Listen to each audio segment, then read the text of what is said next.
If you enjoy this podcast, then be sure to check out Farm Small, Farm Smart Daily, where you can get your daily dose of farm wisdom.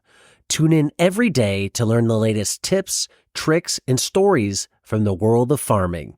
Whether you're a seasoned farmer or just getting started, our podcast has something for everyone. Join us as we explore topics like farm business, crop planning, soil management, and tools and technology. Start your day off right with Farm Small, Farm Smart Daily, available on all major podcast platforms. Don't miss out. Subscribe today. One thing you said a little bit ago, I'm very intrigued by it.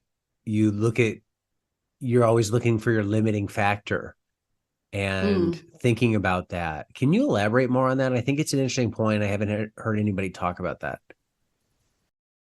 Yeah, I think that was just the way I was thinking initially when I was getting going. It was like the most important thing is getting the whole farm scaled, and the limiting factor is like literally my time. And so I was thinking of like my time as very much the limiting factor in the beginning.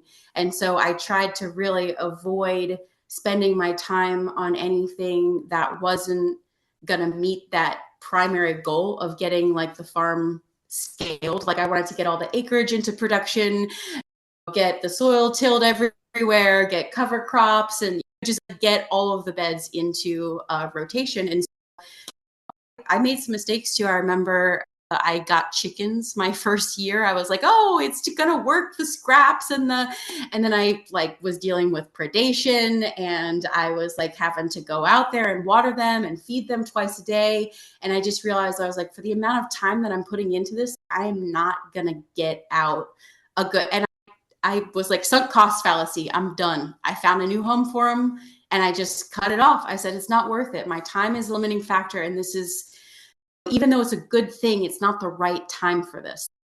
I would like to get chickens now in another year or so, now that we're like past some of those very hard limiting factors. So I think I've been on other farms where I worked on one farm where they were spending money on landscaping before they had all of their facilities scaled, and then they ran out of like startup funding and had to close. And even to me, who was like not in management but just an employee, I was just like, I feel like the priorities like did not happen in order of necessity, you know what I mean? It was just like, I really feel like they should have like finished, you know.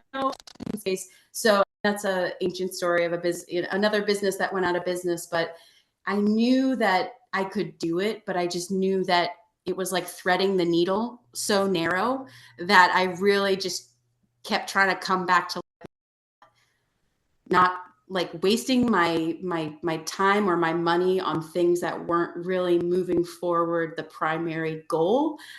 And the primary goal is like whatever's like limiting at the moment, the limiting factor. And so my first year or two, it was like just getting the land into production. And then after that, it was COVID, and then the entire business model flipped, and it was a lot of the limiting factor was addressing that. But I think you get the gist of how I like think through that. Absolutely. I think it makes sense. You keep the main thing, don't get strayed by shiny objects that come up. Hello, growers. Protect your crops from harmful insects with Modern Growers Insectanet. This top-tier insect netting made by Modern Grower shields your plants from pests and harsh weather, boosting your yields without harmful sprays. Insectanet's unique design allows 90% of the light to pass through and is easy to use with low tunnel systems like our Quick Hoops. It's soft, elastic, and durable, perfect for field use to help ensure that your crops thrive. Say goodbye to pest damage and hello to healthier, market-ready produce. Invest in Insectanet and see the difference it makes. Get Insectanet at shop.moderngrower.co or using the link below.